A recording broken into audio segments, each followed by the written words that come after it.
اسی طرح نبی پاک علیہ الصلوۃ والسلام کی ایک اور حدیث ہے، حضرت ابو ہریرہ رضی اللہ تعالیٰ عنہ فرماتے ہیں کہ نبی اکرم علیہ الصلوۃ والسلام نے ایک مرتبہ ارشاد فرمایا، اے میرے صحابہ، کیا میں تمہیں ایسی چیز نہ بتا دوں جس کے سبب اللہ تعالیٰ خطاؤں کو معاف فرما دے، خطائیں مٹا دے اور درجات بلند فرما دے؟ صحابہ نے عرض کیا، یا رسول اللہ ضرور بتائیں۔ اور یہ اتنا زبردست طریقہ ہے، اور یہ نبی پاک علیہ الصلوۃ والسلام کا پوچھنا یہ اس قدر خوشی کا پیغام ہوتا تھا کہ صحابہ جھوم جایا کرتے تھے، کیونکہ وہ تو اسی وقت کی تلاش میں ہوتے تھے کہ کب حضور ہمیں دین کی کوئی بات سکھائے، کب حضور ہمیں کچھ بتائے۔ اس لیے وہ نبی پاک علیہ الصلوۃ والسلام کی صحبت میں رہنے کو پسند کرتے تھے، حضور کی صحبت میں رہتے تھے۔ صحابہ جو نہیں رہ سکتے تھے وہ اپنا نائب کسی کو قائم مقام کسی کو قرار دیتے تھے کہ آج تم نبی پاک علیہ الصلوۃ والسلام کی صحبت سے ہلنا نہیں، حضور کی صحبت میں رہنا، اور حضور نے جو کچھ کہا، جو کچھ معاملات تم دیکھو تو وہ کل مجھے بتانا، رات کو مجھے بتانا تاکہ مجھے پتہ لگ جائے۔ تو اس طرح حضرت عمر فاروق اعظم رضی اللہ تعالیٰ عنہ اور ان کے انصاری جو رفیق تھے ان کے حوالے سے بیان کیا جاتا ہے کہ ایک مرتبہ ایک دن حضرت عمر فاروق اعظم رضی اللہ تعالیٰ عنہ دربار نبی میں حاضر ہوتے اور دوسرے دن وہ حاضر ہوتے، اور دونوں ایک دوسرے کی مدد کرتے، معاشی اعتبار سے، دیگر علم کے اعتبار سے۔ تو ایک دن ایک سیکھتے تو جو حاضر نہیں ہوتے ان کو سکھاتے، دوسرے دن وہ سیکھتے تاکہ علم بھی سیکھتے رہیں اور نبی پاک علیہ الصلوۃ والسلام کی صحبت سے بھی مستفید رہیں۔ صحابہ اکرام اس تمنا میں ہوتے تھے، اس آرزو میں ہوتے تھے کہ کوئی باہر سے آنے والا آ جائے، کوئی باہر سے آنے والا آ جائے، کوئی عرابی آ جائے، کوئی دیہاتی آ جائے، باہر سے رہنے والا کوئی شخص آ جائے اور وہ نبی پاک علیہ الصلوۃ والسلام سے سوال کرے، اور جب حضور اس کا جواب ارشاد فرمائیں گے تو ہم اس کو سن لیں گے، ہمیں علم حاصل ہوگا۔ حضور کوئی عمل کرنے کی بات ہمیں بتا دیں گے،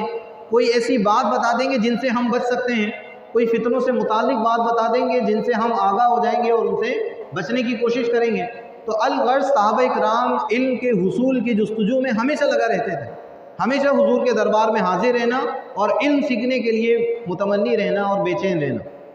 تو اس کا ایک پہلو تو یہ بیان کیا گیا ہے کہ صحابہ علم کے حوالے سے نبی پاک علیہ الصلوۃ والسلام کی مجلس میں حاضر رہتے تھے اور یہ تمنا کرتے تھے کہ باہر سے کوئی آ جائے۔ لیکن اس کا ایک معنی اگر آپ غور کریں تو وہ حضور سے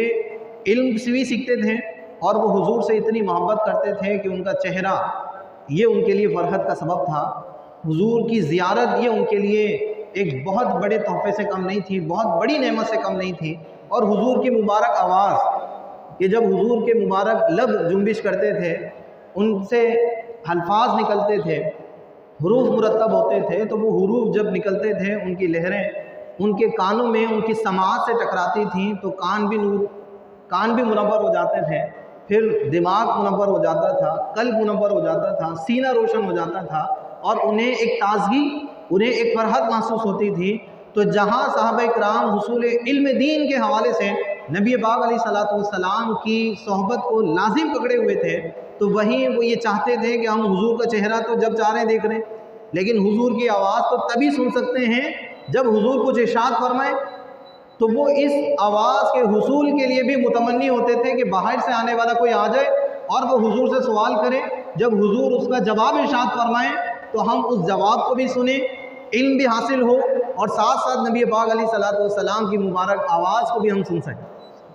تو یہ بہت ہی عشق و محبت کی بات ہے، اور بہت ہی صحابہ کرام کی نبی پاک علیہ الصلوۃ والسلام سے کمال درجے کی محبت تھی کہ وہ حضور کی صحبت میں رہتے تھے۔ پھر یہ خوشی اس وقت بڑھ جاتی تھی جب حضور خود فرماتے تھے، کیا میں تمہیں یہ نہ بتا دوں، کیا میں تمہیں اس چیز کی خبر نہ دے دوں، کیا میں تمہیں اس چیز کی خبر نہ دے دوں۔ تو وہ تو اسی تمنا میں تھے، اسی آرزو میں تھے کہ حضور کو یہ ارشاد فرما دیں۔ اب تو حضور خود کہہ رہے ہیں کہ جی میں کچھ بتانا چاہتا ہوں، جی بالکل آپ بتائیے۔ تو حضرت ابو ہریرہ فرماتے ہیں ایک مرتبہ نبی پاک علیہ الصلوۃ والسلام نے ارشاد فرمایا کہ میرے صحابہ، کیا میں تمہیں ایسی بات نہ بتا دوں،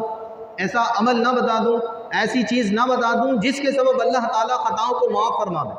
اور درجات کو بلند فرما دے۔ تو صحابہ کرام نے عرض کیا، رسول اللہ آپ ارشاد فرمائیں۔ تو نبی اکرم علیہ الصلوۃ والسلام نے ارشاد فرمایا کہ جس وقت وضو مشکل ہو، وضو دشوار ہو، جیسے سردیوں کا موسم ہوتا ہے تو وضو دشوار ہوتا ہے، اسی طرح اور بھی طبیعت کے مختلف حالات اور کیفیات کی بنا پر وضو دشوار ہوتا ہے کہ وضو کرنے کا دل نہیں چاہ رہا ہوتا۔ تو حضور نے فرمایا کہ جس وقت وضو دشوار ہو اس وقت کامل وضو کر مسجدوں کی طرف قدموں کی